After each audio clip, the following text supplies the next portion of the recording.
फिल्टरच्या पाण्यानं आंघोळ करतात तर त्या लोकांना मरणाचं लायक भेटतात आणि आम्ही म्हणजे अगं चुलीवर पाणी धुपत करपत पाणी तापावतो तर आम्हाला कुणीच लाईक करत नाही.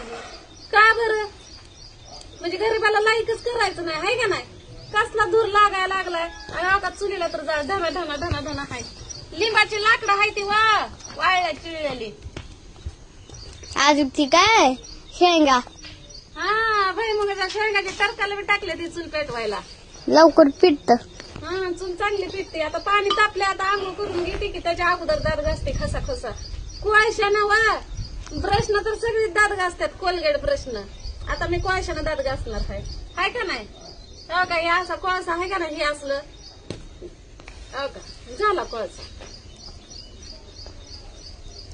कोळशानं दात घासायचं. कुणा कुणाला कोळशानं दात घासायला आवडतं तेवढं कमेंट मध्ये सांगा. ब्रशनं दात घासलेलं चांगलं का कोळशानं घासलेलं चांगलं. चला बाय मग.